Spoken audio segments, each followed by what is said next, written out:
বিগত ২৭টা বছৰৰ ভিতৰত ২৬টা বছৰে আমি ধাৰাবাহিকভাৱে ইয়াত অনুষ্ঠিত কৰিছিলোঁ কিন্তু কোভিড প্ৰট'কলৰ কাৰণে যোৱা ২৭তমটো অৰ্থাৎ যোৱা বৰ্ষটো আমি এনেকুৱা কোনো ধৰণৰ খেল গতিকে এইবাৰ কোভিডৰ সঞ্জয় খাকলাৰী আদা बिथांखौबो दान्दिसे सम सिखारनानै गावनि सिनायथिखौ लानो गुरै खावलायबाय बिथाङा पानेरि प्राइमारि इउपिपिएलनि आफादगिरि लोगोसे ইতিমধ্যে গুজৰাট নেশ্যনেল গেম চলি আছে আৰু পানেৰি ৰিজনেল স্পৰ্টছ এছ'চিয়েশ্যননিबो बिथाङा এগৰাকী খেলুৱৈ ইতিমধ্যে পদক পাবলৈ ভাইচ প্ৰেচিডেণ্ট আপোনাৰ মন কেনেকুৱা বিথানিसिम সাবায়কৰ এই মুহূৰ্তত মই চিনাকি দিব আগবাঢ়িছো পানেৰি সাবচিডিয়াৰী হেল্থ চেণ্টাৰ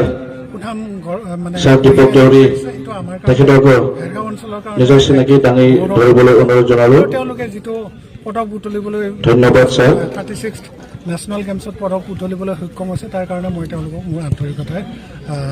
ধন্যবাদ জ্ঞাপন কৰিছোঁ আৰু তেওঁলোকৰ উজ্জ্বল ভৱিষ্যত কামনা কৰিছোঁ মেনেজাৰ মহোদয় ফুটবলৰ এটা উন্মাদনা আছে তেখেতকো মই আমাৰ ফুটবল বুলি খেলপথাৰত আহিবলৈ অনুৰোধ জনাইছোঁ দুয়োটা দলৰ মেনেজাৰ ডাঙৰীয়া কৰা হৈছে অংশগ্ৰহণ কৰা হৈছে তাৰ মাজতো হয় যুৱক দুয়োটা দলৰ মেনেজাৰ একান্তভাৱে ইয়াত জড়িত হৈ গৈছে মহোদয় কিছু থাকে আপোনালোকক আমাৰ খেলপথাৰত যিটো কথা আহিবলৈ অনুৰোধ জনালোঁ সেইবিলাক কাম কৰিও ভাল পায় গতিকে দুয়োটা দলৰ মেনেজাৰ আন্তৰিকতাৰে কামনা কৰিম তেওঁলোকে যাতে এনেধৰণৰ বস্তু সেৱন নকৰে এইবোৰ আমাৰ সামাজিক ব্যৱস্থাৰ কাৰণে এই মুহূৰ্তত মই চিনাকি দিব আগবাঢ়িছোঁ আমাৰ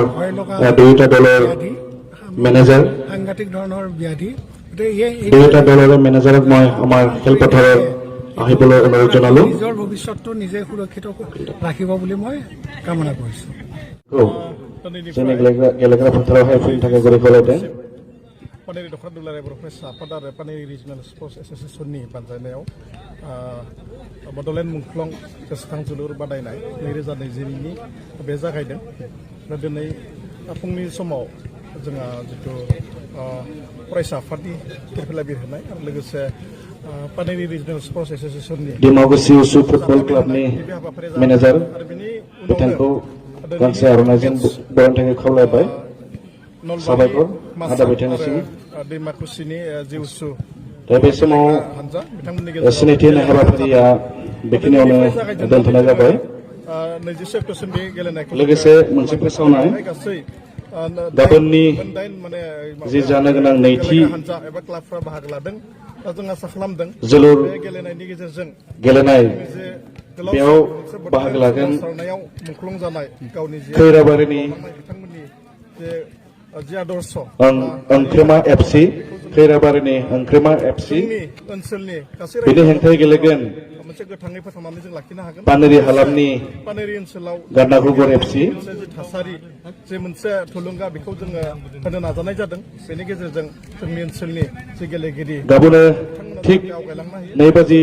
2:30 जानाय लोगो लोगोनो जों जोंनि गेलेनायखौ जों जागायगोन बेनिखायनो रायजो राजा जोलुर गेलेनायखौ नायनो मोजां मोनग्रा गासैखौबो गाबोनबो बेबायदिनो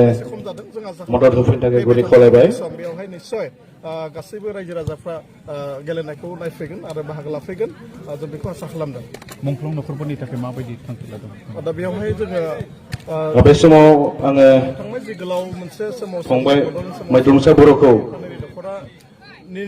दोंसे मेथाइ खननो थाखाय गुरै खावलायबाय बिथांनि ट्रेकआ जुदि रेडि दङब्ला बिथांखौ थाबैनो